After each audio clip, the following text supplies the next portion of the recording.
Hi అండి, నమస్తే. Welcome back to V V kitchens. నేను మీ వర్ధిని విజయ్. ఈరోజు మన కిచెన్లో వీకెండ్ కోసం ఒక మంచి నాన్ వెజ్ రెసిపీతో నేను మీ ముందుకు వచ్చేసానండి. అది మరేంటో కాదు, మేతి చికెన్ అండి. ఈ సీజన్లో మనకు ఎక్కువగా దొరికే మెంతం కూరతో కనుక మేతి చికెన్ని ప్రిపేర్ చేసుకొని తిన్నారంటే దాని టేస్ట్ మాత్రం సూపర్గా ఉంటుంది.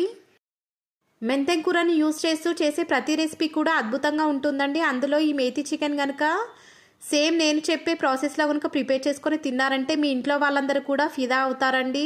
ఈ మేతి చికెన్ని ప్రిపేర్ చేయడం కోసం ఎక్కువ ఇంగ్రీడియంట్స్ కూడా అవసరం లేదు. ఇంట్లో ఉన్న వాటితోనే చాలా సింపుల్ అండ్ ఈజీగా చాలా సూపర్ టేస్ట్తో ఈ మేతి చికెన్ని ప్రిపేర్ చేసుకోవచ్చు.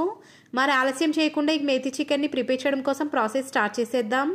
ముందుగా స్టవ్ వెలిగించి ఒక ప్యాన్ని పెట్టి ఆ ప్యాన్ వేడైన తర్వాత దాంట్లోకి 3 టేబుల్ స్పూన్ల దాకా ఆయిల్ వేసి వేడి చేసుకున్న తర్వాత ఇప్పుడు ఈ ఆయిల్లోకి 1 కప్పు దాకా సన్నగా కట్ చేసుకున్నటువంటి ఉల్లిపాయలు వేసుకోవాలి. మంటను లో టు మీడియం ఫ్లేమ్లోకి అడ్జస్ట్ చేసుకొని మధ్య మధ్యలో కలుపుకుంటూ ఈ ఉల్లిపాయలు మొత్తాన్ని కూడా గోల్డెన్ షేడ్లోకి వచ్చేంత వరకు కూడా వీడియోలో చూపిస్తున్నట్టుగా ఈ ఉల్లిపాయలు మొత్తం కూడా గోల్డెన్ కలర్లోకి వచ్చిన తర్వాత ఇప్పుడు ఈ ప్యాన్లోకి 1 కప్పు దాకా సన్నగా కట్ చేసుకున్నటువంటి మెంతం కూరను వేసుకోవాలి.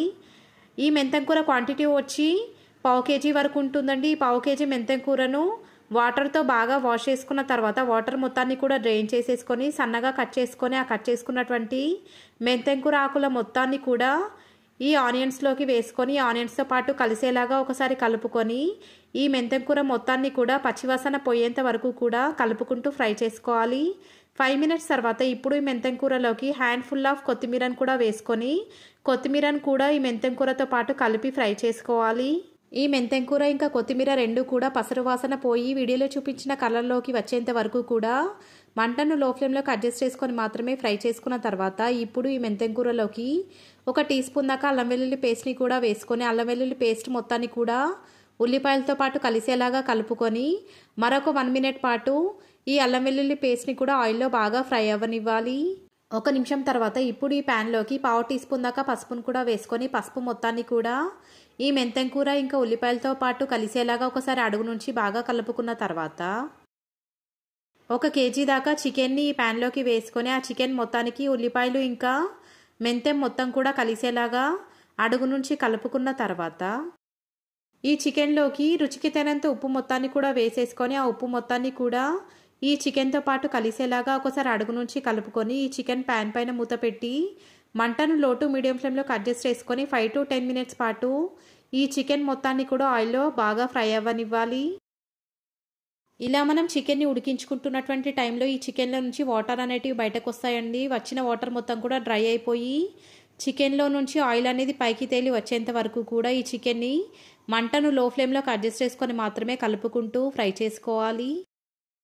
వీడియోలో చూపిస్తున్నట్టుగా ఈ చికెన్లో నుంచి ఆయిల్ అనేది పైకి తేలిన తర్వాత ఇప్పుడు ఈ చికెన్లోకి 3 టేబుల్ స్పూన్ల దాకా కారాన్ని కూడా వేసేసుకొని మనం వేసుకున్నటువంటి కారం మొత్తం కూడా ఈ చికెన్తో పాటు కలిసేలాగా ఒకసారి అడుగు నుంచి కలుపుకున్న తర్వాత ఈ ప్యాన్ పైన మూత పెట్టి మరొక 5 to 10 మినిట్స్ పాటు ఈ చికెన్ మొత్తాన్ని కూడా బాగా ఫ్రై చేసుకోవాలి. మనం ప్రిపేర్ చేస్తుంది సెమీ గ్రేవీతో ప్రిపేర్ చేసుకునే చికెన్ కర్రీ అండి. దీనికి పైనుంచి వాటర్ వేసి చికెన్ని ఉడికించాల్సిన పని లేదండి. ఇందాక మనం చికెన్ని సాల్ట్ వేసి ఉడికించినటువంటి టైంలో 80% వరకు ఈ చికెన్ ఉడికిపోతుందండి. కారం వేసిన తర్వాత మరొకసారి ఈ చికెన్ని ఉడికిస్తున్నాం కదా, ఇప్పుడు మరొక 20% వరకు ఈ చికెన్ మొత్తం ఉడికిపోయి 100% మనకు కావాల్సినట్టుగా చాలా బాగా ఉడుకుతుంది.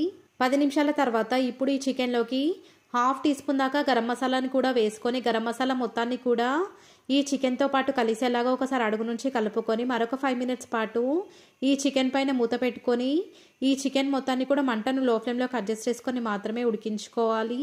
ఇలా మనం ప్రిపేర్ చేసుకునే నాన్ వెజ్ రెసిపీస్లో టేస్ట్ ఎన్హాన్స్ అవ్వడం కోసం ప్రిపేర్ చేసుకునే గరం మసాలా రెసిపీ ప్రాసెస్ అనేది మన ఛానల్లో అవైలబుల్గా ఉందండి. మీకు కనుక కావాలనుకుంటే లింక్ డిస్క్రిప్షన్లో ఇస్తాను, మీకు వీలైతే ఒకసారి చెక్ చేసేయండి.